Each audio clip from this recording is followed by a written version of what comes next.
Hola, ¿cómo están? Bueno, pues estoy haciendo este pequeño video para compartir con ustedes am, algo de lo cual el Señor me está hablando el día de hoy. Durante la lectura bíblica que me correspondía el día de hoy, estaba un grupo de versículos que el Señor trajo a mi mente y empezó a hablarme algo que yo creo que es prudente que comparta, es bueno que lo comparta, eh, es palabra de Dios me ayudó en lo personal, pero creo que también puede ayudarles a ustedes en este grupo. Entonces, esos versículos están precisamente en Primera de Pedro 5, 6 al 11. Y en el versículo 6, Pedro dice: humíllense pues bajo la poderosa mano de Dios, para que Él os exalte a su debido tiempo. En Lucas 18:14 se habla del publicano, que no tuvo ni siquiera la fuerza moral de levantar sus ojos. Lo único que pudo hacer fue repetir las conocidas palabras: Dios, sé propicio a mi pecador. En el fondo había un corazón que reconoció que había algo que estaba más allá de sus fuerzas y de su capacidad. Y lo único que pudo hacer fue humillarse bajo esa poderosa mano de Dios. Los discípulos tuvieron que reconocer en repetidas ocasiones que ellos no tenían la capacidad para hacer el trabajo que Jesús les encomendó. Que ellos entendieron que si algo podían hacer, si alguna señal les acompañaba, era simplemente porque en aquel día de Pentecostés fueron capacitados de una manera sobrenatural y porque habían recibido una contundente orden del maestro y era imposible negarse a hacerlo. ¿Por qué? Porque ellos habían visto todo lo que Jesús había hecho desde el principio de su ministerio hasta su muerte. Entonces, si estamos practicando un ejercicio espiritual como la oración o como el ayuno, la pregunta es, ¿nos estamos humillando en medio de este ejercicio espiritual? ¿De qué manera lo hacemos? ¿Estamos practicando el verdadero ayuno del que habla Isaías 58? No, no aquel ayuno de una práctica ascética, sino aquel que rompe las ligaduras, el que liberta a los cautivos, el que se empata con el corazón de Dios para ayudar al necesitado, el que nos ayuda a enternecernos en medio de la situación difícil de mi hermano, de mi hermana en Cristo, para yo llorar juntamente con los que lloran, gozarme con los que se gozan, para que despierte mi empatía espiritual. Entonces, el consejo, o más bien la orden, es humíllense bajo la poderosa mano de Dios. En el 7 dice: depositen en Él toda ansiedad, porque Él cuida de ustedes.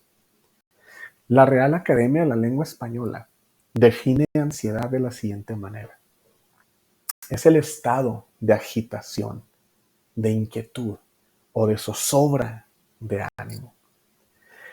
También dice que es la angustia que suele acompañar a muchas enfermedades y en particular a ciertas neurosis y que no permiten el sosiego en los enfermos. El humillarse requiere un estado de quietud, un estado de contemplación, un estado de sumisión y de obediente espera a las órdenes de nuestro Dios.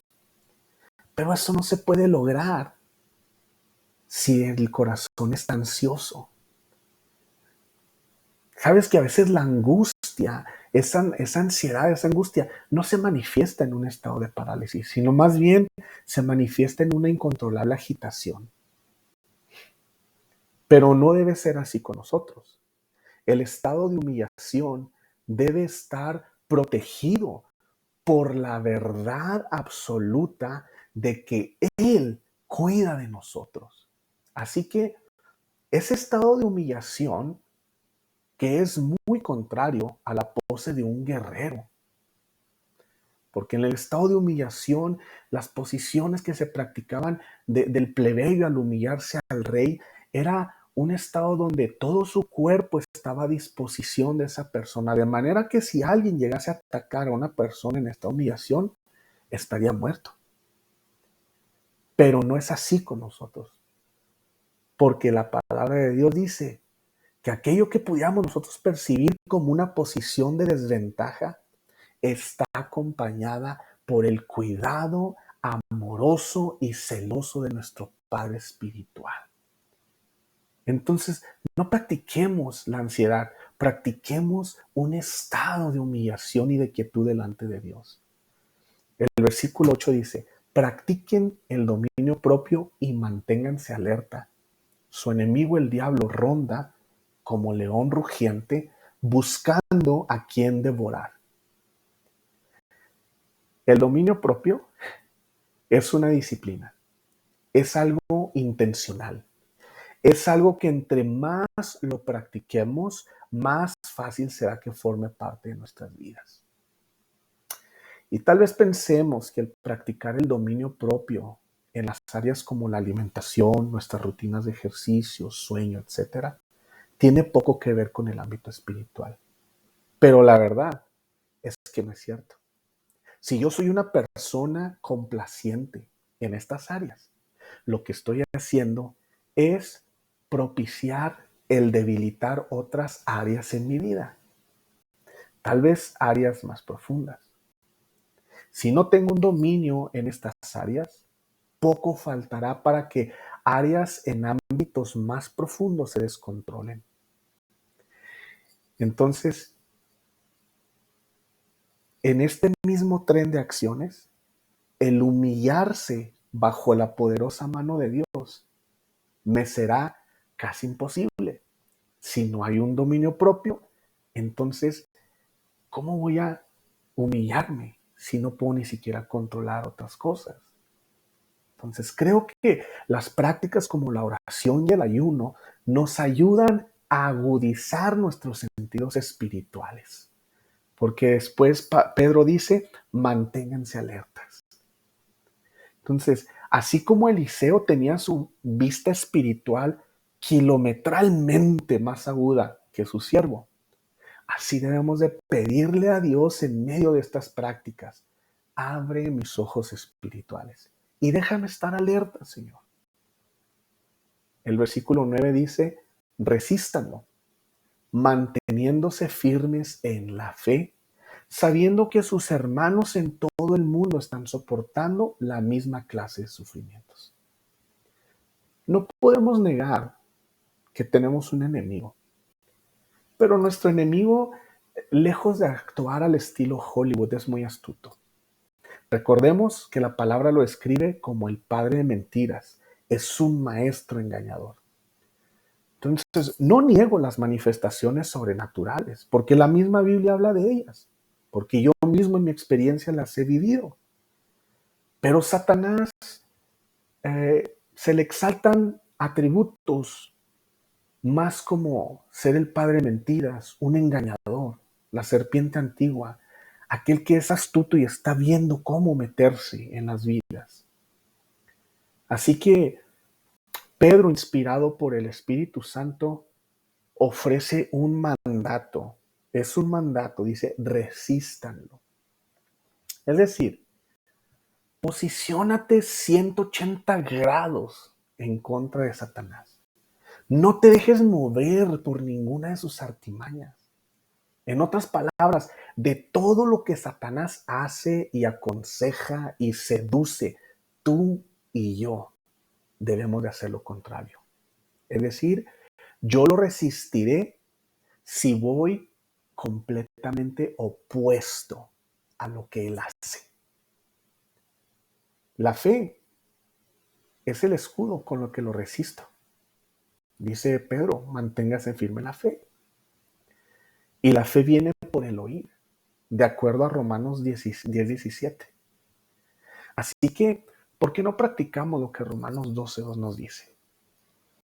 No os conforméis a este siglo, sino transformaos por medio de la renovación de vuestro entendimiento. Es decir, la renovación de ideas, la renovación de nuestra mente, para que comprobéis cuál sea la buena voluntad de Dios, agradable y perfecta. Entre más metamos la palabra de Dios, entre más memoricemos esos versículos, más herramientas tiene el Espíritu Santo para empezar a hacer ajustes en nuestro cerebro, en nuestra manera de pensar, en nuestra manera de conducirnos, de hablar, de expresarnos, de creer lo que estamos hablando. Y ahí es donde ocurre que empezamos a tomar ese escudo de la fe. Pedro nos hace un amoroso recuerdo en este mismo versículo, al decirnos que no somos exclusivos al pasar por ciertos sufrimientos. No es que Pedro esté demeritando nuestra condición, no es que esté pecando de insensible. Pedro más bien quiere darnos a entender que aún en medio de mi sufrimiento, puedo orar por otros que están igual o peor que yo.